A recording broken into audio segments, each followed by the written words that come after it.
So you start with 2.5 cups of flour. We use Bob Red Mill unbleached white all-purpose organic flour. It's really good. 2 tablespoons of baking soda. Aluminum free if you can get it. That must have been it. Yeah. That was 2 tablespoons of baking powder, not baking soda. You making something? 1 teaspoon of salt.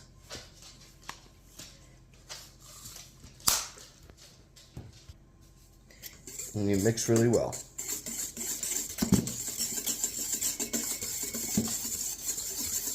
We're gonna use you need cold butter for this. How much? A half cup of very cold butter. Since we make our own butter, we're measuring out the half cup. But if you have your sticks of butter, it's a lot quicker and a lot easier, which is also fine. So here we go. And then you cube it.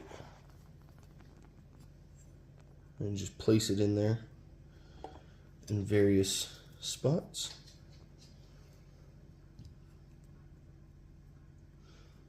You can pause that.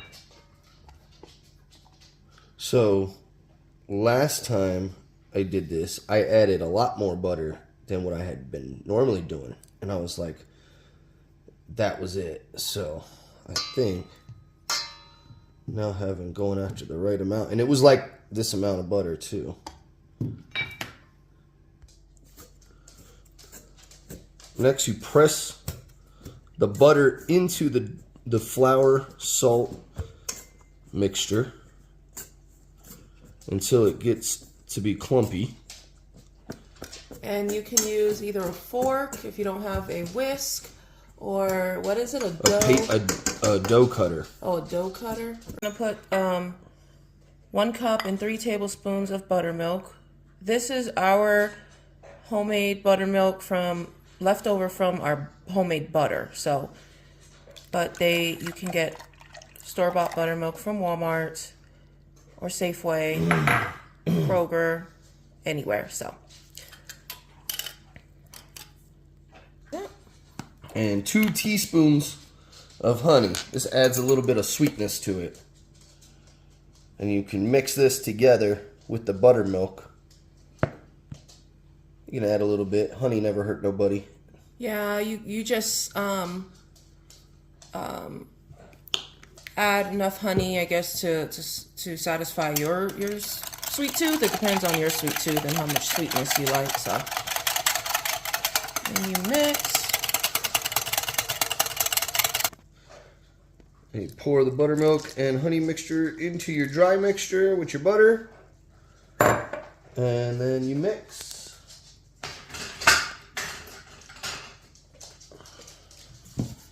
And you don't want to overmix. You just come until it gets combined. Damn, there's a little water right there. So you're going to sprinkle some flour on your counter, clean counter.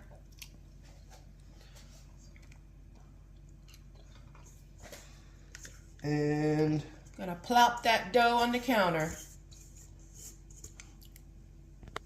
Plop. Like I said, you don't want to overmix it because you're gonna fold this and make it come together. I need some kneading. Do some kneading. You just want to put flour, a little bit of flour as you go. You may need more flour. You may not need more flour on your floured surface. Oh, this papaya is so good. But you're gonna fold it right over top of each other, just like that. Your idea, what you want to do is you want to make a rectangle, and you're just gonna fold it. Do you want me to save you papaya? Because this is almost done. Yeah, that's fine. You can eat as much as you want, and I'll have whatever is rest. There won't be any more.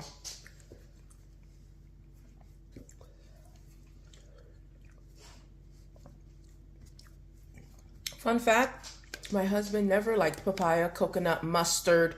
What else? Before he met me. I like mustard. No, you didn't. Mouse turds. Oh, man. And you can keep spreading as you build layers.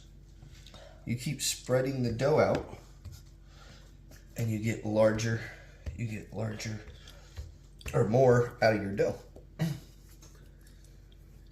And as we're folding corner by corner in, we're also picking up and rotating.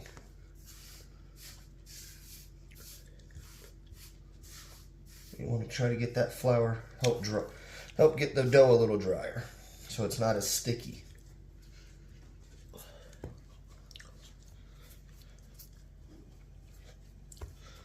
And you're just working your hands.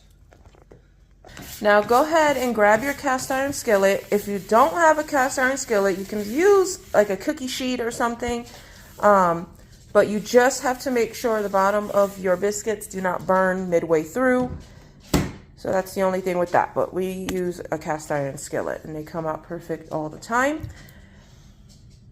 Now that your dough is ready, you're going to take your biscuit cutter. We use just a regular cookie bell cutter because it's pretty similar shape to a biscuit. So that's what we use. So you can use whatever you have, whatever shape you feel like making. It's up to you.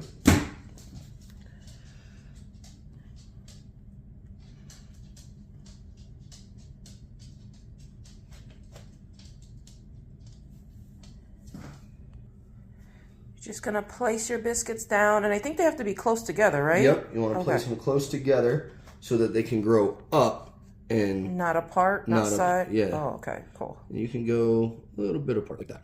I guess like cinnamon rolls, homemade. If anyone's made homemade cinnamon rolls, so it can rise. Yep, so we can rise. rise. And then bake that way. So.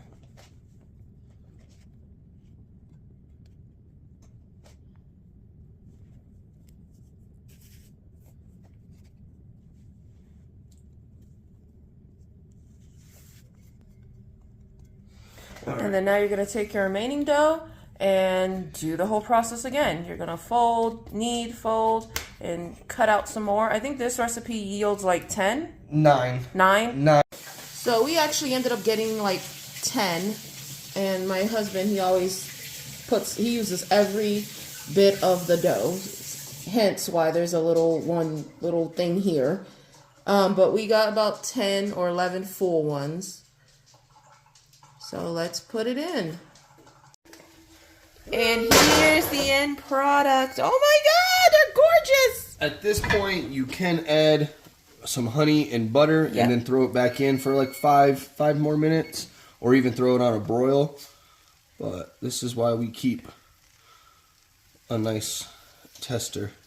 Yep, that's his tester. All right, show me your videos and outcomes. Bye.